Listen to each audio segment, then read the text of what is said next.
Agama lain malah memperhatikan. Pada saat mereka mau beribadat itu, mereka mencoba tampil dengan berbagai tampilannya, baik dari sisi pakaian, termasuk juga dari sisi kendaraan yang digunakan.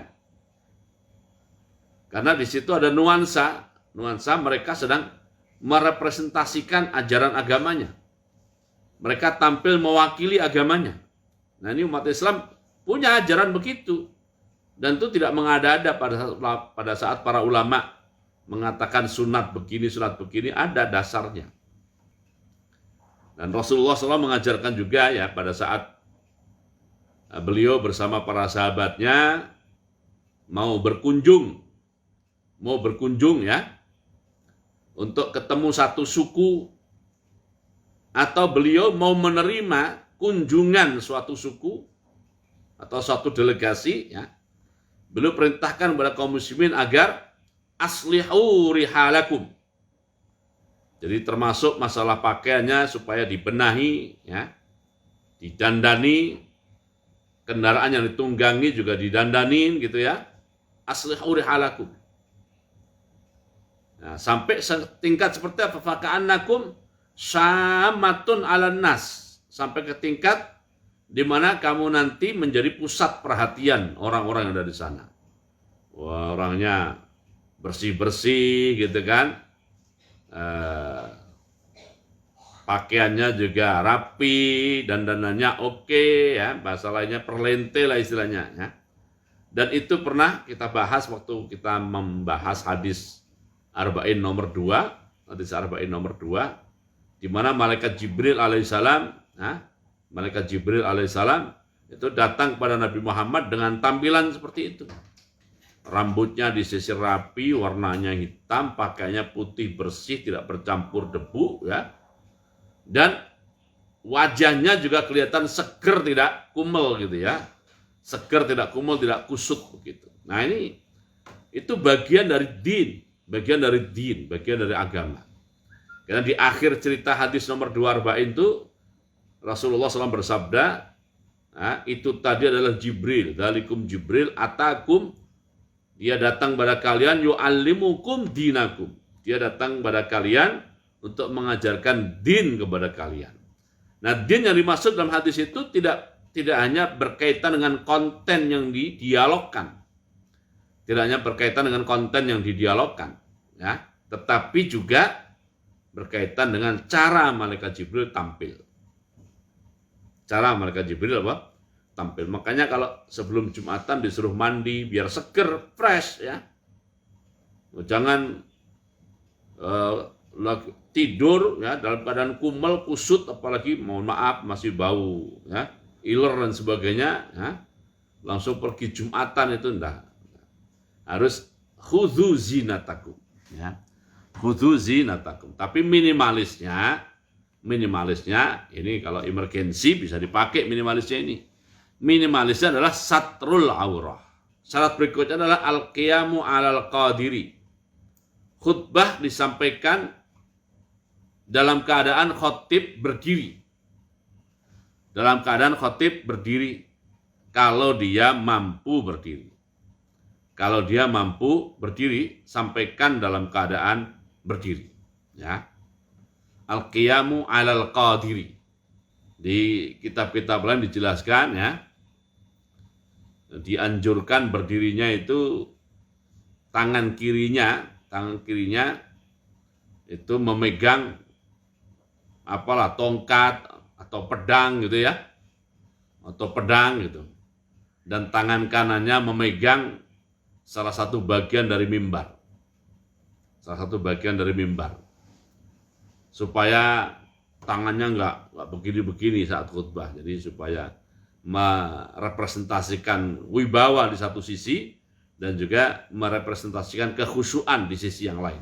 Kemudian syarat berikutnya adalah al-julusu wal julusu bainahuma fauqa tuma'ninatis shalah. Memisahkan antara khutbah pertama dengan khutbah kedua dipisah dengan duduk. Duduknya berapa lama? Duduknya lebih lama dari duduk duduknya lebih lama dari tumak ninahnya sholat. Dari tumak ninahnya sholat. Tumak ninah sholat itu minimal ucapan subhanallah. Tumak ninah sholat itu minimal ucapan subhanallah. Ya, itu minimal. Nah, kalau dia lebih panjang daripada tumak ninah sholat, berarti lebih panjang dari ucapan subhanallah. Dari ucapan subhanallah. Ya. Itu ketentuannya, duduknya berapa lama ya. Jadi untuk memisahkan antara dua khutbah. Kalau misalnya lupa duduk, bagaimana? Kalau misalnya lupa duduk, maka dua khutbah itu dihitung satu khutbah. Dihitung apa? Satu khutbah. Jadi harus ada duduk lalu khutbah lagi. Kalau lupa ya. Jadi kalau lupa duduk, maka dua khutbah itu dihitung satu khutbah. Berarti ya dia harus duduk, kemudian khutbah lagi. Supaya dua khutbah. Supaya dua khutbah. Ya. Kemudian syarat berikutnya adalah wal muwalatu bainahuma. Wal muwalatu bainahuma. Antara khutbah 1 dengan khutbah 2, khutbah 1 dan khutbah 2 itu relatif nyambung. Nah, relatif, terjemah saya begitu aja, relatif nyambung. Maksudnya tidak ada jeda yang terlalu lama. Jadi jeda antara khutbah 1 dan 2 tidak terlalu lama. Makanya saya istilahkan adalah relatif nyambung. Jangan sampai umpamanya khutbah 1 sudah disampaikan lalu khatibnya turun pergi, umpamanya buang hajat dulu. Pergi buang hajat dulu. Nah, itu kelamaan itu. Berarti tidak memenuhi syarat al-muwalat. Al-muwalatu ya. Kalau seperti itu misalnya ya berarti dia mengulangi dari khutbah 1 lagi. Mengulangi dari khutbah 1 lagi, misalnya batal umpamanya udah nggak bisa ditahan umpamanya. Nah, ya dia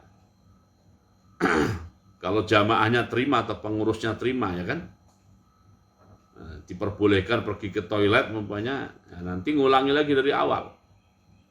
Ngulangi lagi dari awal. Oke, itu syarat berikutnya. Syarat berikutnya lagi adalah wal muwalatu bainahuma wa bainas sholati. Relatif nyambung antara dua khutbah dengan pelaksanaan sholat. Relatif nyambung antara dua khutbah dengan pelaksanaan sholat. Jadi jeda antara khutbah dengan sholat juga jangan terlalu lama. Makanya sampai diatur di beberapa kitab itu diatur. Jadi begitu dia sudah selesai khutbah dan muazin mengumandangkan iqamat, dia langsung turun dari mimbar. Jadi sambil mendengarkan dan mengikuti kalimat muadzin mengumandangkan iqamah, khatib sudah turun menuju ke pelaksanaan sholat. Menuju ke pelaksanaan sholat. Ya. Ya kalau dia imam menuju ke mihrab, ya. Siapa tahu antara mimbar dan mihrab ada jaraknya, ya kan? Sehingga begitu selesai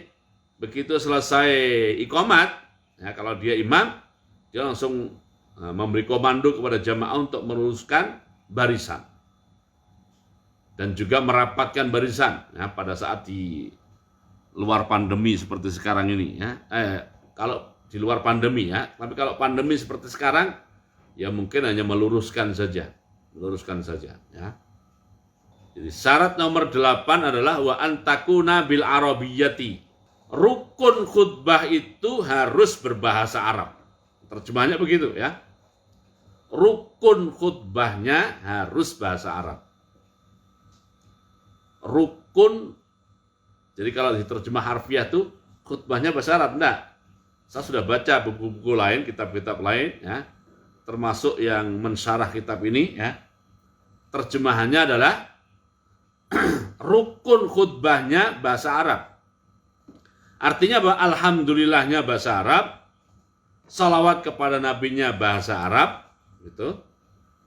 Kemudian wasiat takwanya yang paling minimalisnya bahasa Arab, ya. Minimalisnya ya, yaitu. Kemudian ayat yang dibaca, ya jelas ayat ini ya, ayatnya dibaca, jangan dibaca terjemahnya doang. Baca ayatnya dalam bahasa Arab, kemudian doanya yang paling minimalis juga adalah bahasa Arab. Jadi antakuna bil Arabiyah itu adalah rukunnya khutbah dilaksanakan dalam bahasa Arab. Dalam bahasa Arab. Oke. Kenapa kok diartikan begitu? Ya inilah kebetulan, bukan kebetulan sih ya, di antara keindahan takdir Allah itu, kitab ini yang nulis itu orang Arab, orang Yaman. Tetapi beliau akhir hayatnya hidup di Jakarta, di Betawi. Hidup di Jakarta atau istilah waktu itu bukan Jakarta, Betawi ya. Dan nama Indonesia waktu itu belum ada, nama Indonesia ya. Nama Indonesia belum ada. Nah kemudian, ya walaupun dia orang Arab, tapi hidup di Betawi. Maka beliau ketemu dengan bagaimana menerapkan fikih mazhab Syafi'i itu di Yaman, dan bagaimana kemudian mengimplementasikannya di kawasan yang tidak berbahasa Arab. Nah, itu keindahan takdir ya, yang pertama. Keindahan takdir kedua, kitab ini disyarah oleh Syekh Nawawi Al-Bantani. Syekh Nawawi Al-Bantani ya. Syekh Nawawi dari Banten. Bahkan namanya istilah Al-Bantani At-Tanari. Ya, kawasan negerinya waktu itu bahkan negara, kesultanannya adalah Kesultanan Banten, kampung atau desanya adalah Tanara. Ya, sama, waktu itu Indonesia belum dikenal. Di sebagian kitab disebut Al-Bantani, Al-Tanari, Al-Jawi, Jawi. Jadi semua kawasan yang menjadi jajahan Belanda, itu dulu namanya Jawi. Oleh orang Arab disebut dengan istilah Jawi. Semua kawasan yang dijajah Belanda itu disebutnya Jawi, Jawa. Ya. Walaupun Sumatera, walaupun Kalimantan, Sulawesi, semuanya disebutnya dengan istilah Al-Jawi. Al-Jawi. Karena Indonesia belum ada. Nah, Indonesia baru mulai muncul istilahnya itu 1900. Syekh Nawawi Al-Bantani sebelum itu. Ya. Oke. Karena beliau bukan orang Arab, maka saat beliau mengulas tentang syarat ini harus bahasa Arab, ya akhirnya sebagaimana juga ulama-ulama sebelum Syekh Nawawi, di mana ulama-ulama itu juga mulai berinteraksi dengan bangsa-bangsa yang bukan Arab, mereka akhirnya dalam menjelaskan tentang syarat Arab ini, yang dituntut berbahasa Arab hanyalah rukunnya saja. Hanyalah apa? Rukunnya saja dalam bentuknya yang paling minimalis. Sedangkan pesan lebih detail dan lebih lengkap dari takwa pesannya wujudnya seperti apa, itu disampaikan tidak harus dalam bahasa Arab. Tidak harus dalam bahasa Arab. Walaupun ada banyak masjid, sampai sekarang masih begitu, ada banyak masjid yang memahami fikih ini bahasa Arab, ya akhirnya khutbahnya secara seluruhnya berbahasa Arab. Ya. Nah, saya ingin tunjukkan pada Bapak Ibu ya bagaimana kitab yang mengulas yang ditulis oleh Syekh Nawawi Al-Bantani ini menjelaskan tentang at-takuna bil Arabiyati. Sebagiannya saya tampilkan ya. Sebagiannya saja. Ya. Ini berkaitan dengan bahasa Arab tadi ya. Di akhir keterangan Syekh Nawawi Al-Bantani, ya. Nah ini. Beliau mengutip pandangan dari seorang ulama namanya Al-Birmawi. Ulama namanya Al-Birmawi. Saya belum tahu siapa Al-Birmawi ini ya, tapi dugaan saja Beliau adalah ulama dari Burma. Nah, Burma, Thailand itu dulu masuk kategorinya ya masuk kategori Jawi juga istilahnya. Kalau di Timur Tengah sana dikenalnya dengan istilah Jawi. Thailand, Burma, Malaysia itu dulu dikenalnya Jawi juga. Ya. Wa qala aidan naqlan anil Birmawi. Ini ditulis oleh Syekh Nawal Bantani ini. Wa mahallu istirati kaunihi arkanal khutbati bil arabiyati, penempatan syarat rukun khutbah harus disampaikan dalam bahasa Arab itu in kana fil qaumi arabiyun.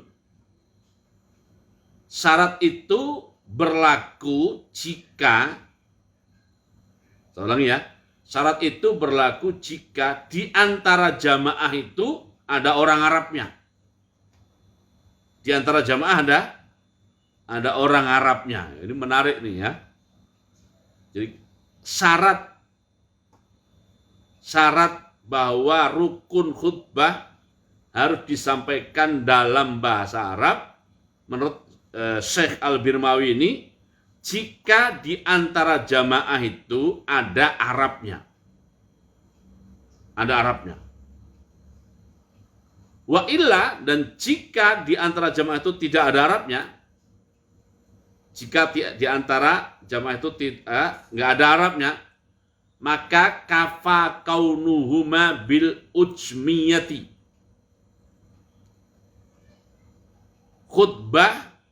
Dua khutbah, saya terjemahkan agak bebas saja. Dua khutbah cukup disampaikan dengan bahasa bukan Arab. Dua khutbah cukup disampaikan dengan bahasa bukan Arab illa fil ayati, kecuali ayat yang dibaca. Illa fil ayati, kecuali ayat yang dibaca, fahiya kal fatihati. Nah, ayat itu seperti surat Al-Fatihah dalam sholat. Seperti surat Al-Fatihah dalam sholat. Ay fala budda fiha minal arabiyati. Jadi yang harus Arab dan tidak bisa ditawar sama sekali, harus Arab dan tidak bisa ditawar sama sekali adalah yang ayat yang dibaca dalam dua khutbah Jumat itu. Berarti ya, ini kalimat terakhir yang dikutip oleh Syekh Nawawi Al-Bantani ya, terkait dengan khutbah rukunnya harus disampaikan dalam bahasa Arab. Berarti 4 rukun lainnya kalau di antara jamaah tidak ada yang Arab, itu boleh juga dilakukan tidak dalam bahasa Arab kecuali ayatnya saja. Ya. Syarat ke-9 sekarang ya. Kalau di kitab cetakan Darul Minhaj ini lebih ringan. Wa an yasma'aha arba'una. Ini harokatnya begitu. Ya-nya berharokat fathah, terus mimnya berharokat fathah. Yasma'a.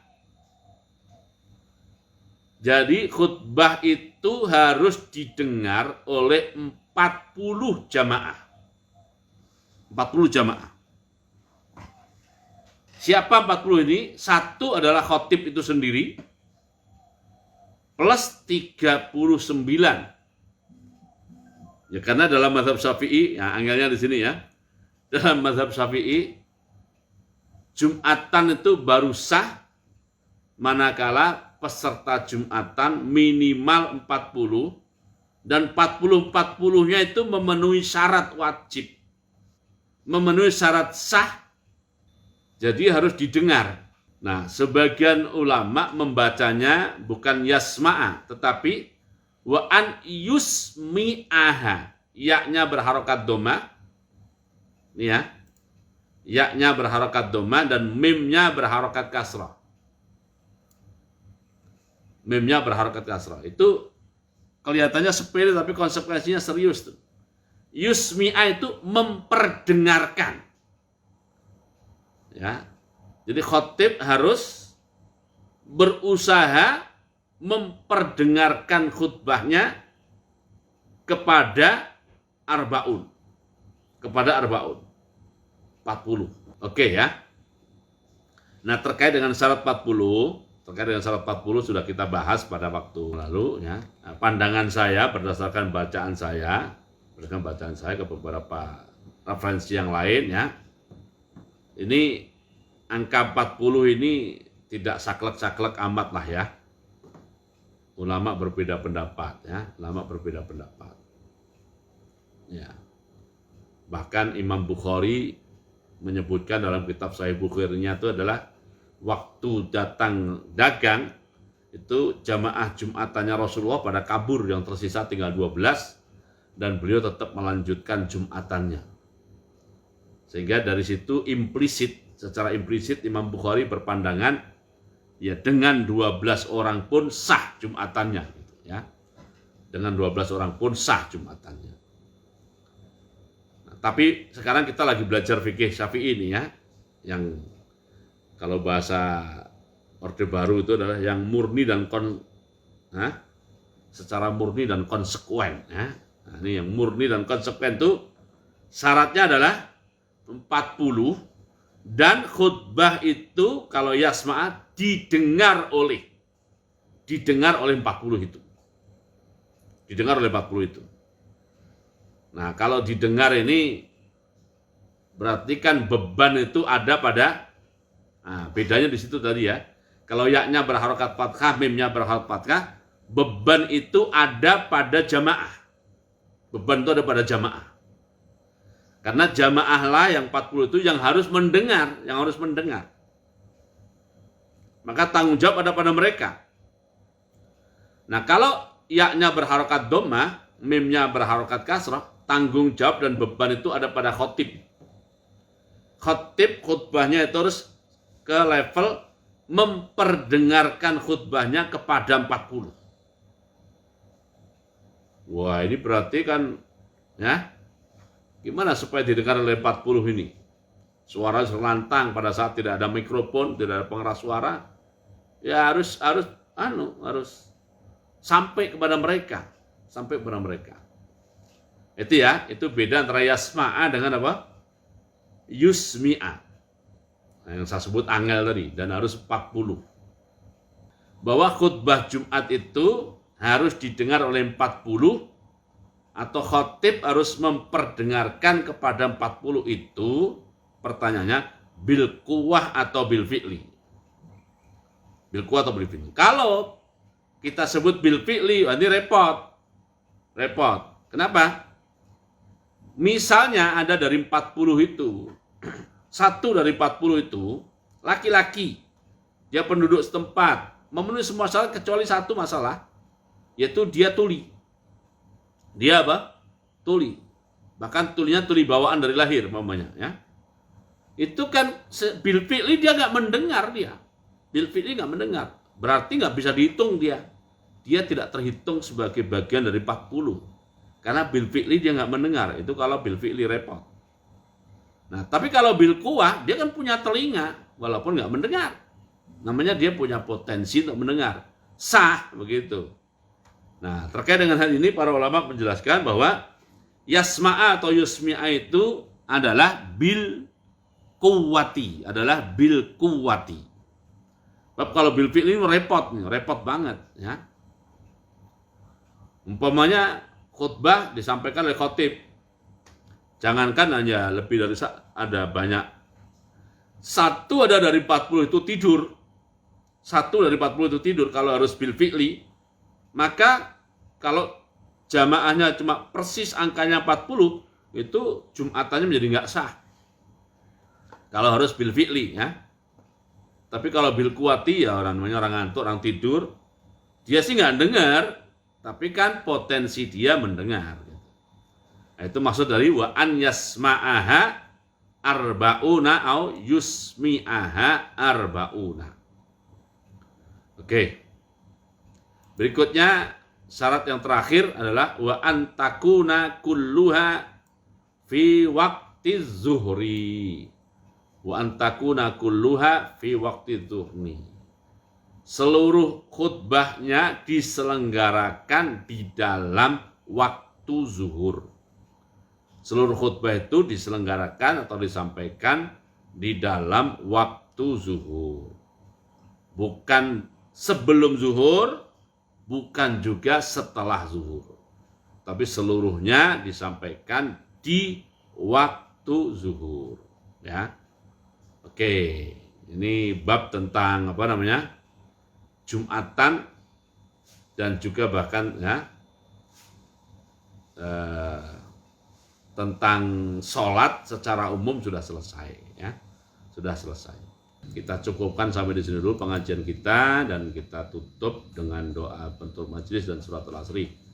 Subhanakallahumma bihamdika asyhadu an la ilaha illa anta atubu billahi minasyaitonir rajim. Bismillahirrahmanirrahim. Wal 'asri innal insana lafi khusr illa alladziina aamanu wa 'amilus shalihat wa tawassaw bil haqqi wa tawassaw bis sabr. Assalamualaikum warahmatullahi wabarakatuh.